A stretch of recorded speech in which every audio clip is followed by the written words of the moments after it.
So dali na po to sa religious nationalism. Religious nationalism promotes the idea that a particular religion is integral to the nation identity and values of a country. Murag gyapon ipaila-ila ra gyapon na ilang religious pa, murag ilang kung bisag-asa para ng Katoliko, bisag-ahan na ba ng Katoliko ba, example ng Katoliko, identity and values for a country.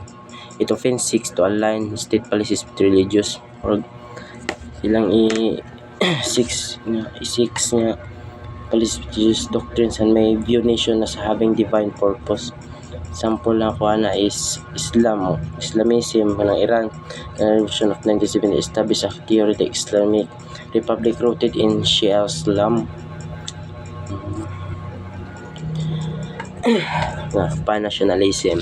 Pan-nationalism aims to create a larger political or cultural unity among people of a common heritage of faith, ignoring current state boundaries. So, ang pan-nationalism ay nag-aim na sila nga mag-create sila nga dako kay nga political or culture para ma-unity ang mga tao ba nga mga community para for common heritage.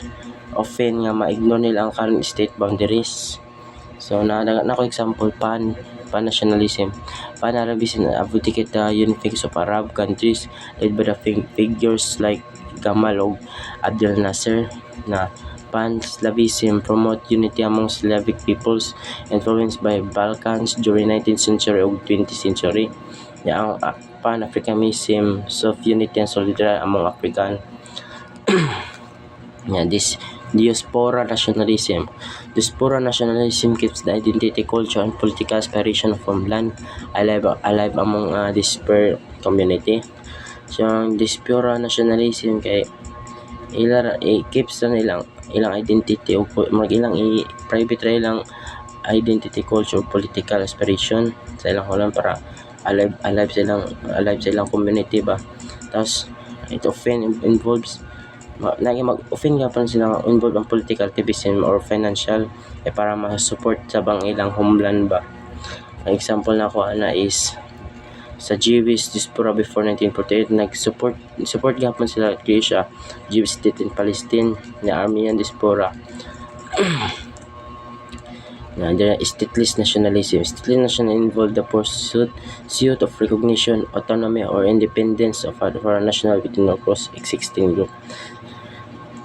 So stateless nationalism involves sila og kaning pursuit ba ng i-pursue bang of i-pursue nilang recognition autonomy, independence gyapon na sila sa national group or nagapay kalayaan sa ilang iskon by state. Example na po na kuha na kaning Kurdish nationalism. Kurds in Iraq, Syria, Turkey ug Iran igisik gyapon sila og autonomy para ma-unify pang Kurdish state. National conservatism emphasize national sovereignty, cultural tradition, and social stability. It often opposes immigration, supranational institutions like the EU and the progressive social reforms. It supports a strong national identity rooted in historical and cultural continuity. So, ang national conservatism i-emphasize sila sa national sovereignty. Ilang i-emphasize gud ba kay para ang cultural tradition murag ma-socialize ba, ma-social stability. Pero nag-open gyapon sila nga ma-oppose nga ang immigration ug supranational institution para sa EU nga para ma-progress ang ilang social ba na mag-support para masuportahan sila sa mga lahi nga mga nation identity rooted in historical current continuity. So example, Law and Justice Party para sa pulan magapromote ang taga-pulan og national identity para sa Catholic values ug conservative policies. Sa revolutionary nationalism. Ang revolutionary nationalism is typically anti-imperialist and combines nation liberation with a desire for social or political transformation. So, ang revolutionary nationalism is typically naman sila kaning anti-imperialist para ma-combine ang national liberation revolutionary revolutionary nationalism. Ma-desire sila sa social or political transformation. It was certain in many decolonization movements such as it was central in many decolonization movement para sa Algeria, Vietnam, or Cuba. It can also be violent or militant in nature in anti-colonial struggles. So, example na ako diri sa Vietnamesism under ni Ho Chi Minh fought against French and US occupation to create independent communities Vietnam. Di magyapon sila mo para para independent na kalayaan ng ilang communities ba mong ginang ko ng French. So left-wing nationalism opposing to imperialism, capitalism, or globalism, emphasizing economic justice, equality, and anti-colonialism.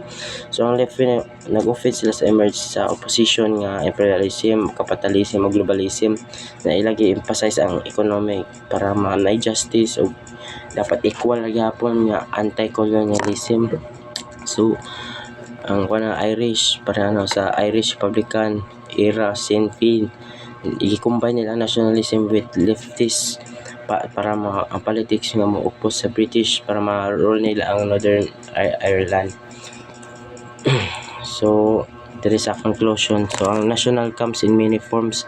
Dahil may lain-lain ang kaning nationalism para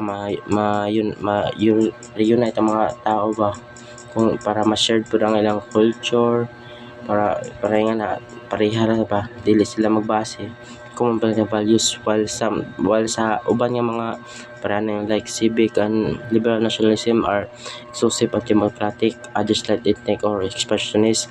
National can be divisive, aggressive. Understanding these differences help us see how nationalism shapes action and global politics today. So salamat. Thank you, sir, for listening. Mora to yun ako kuan.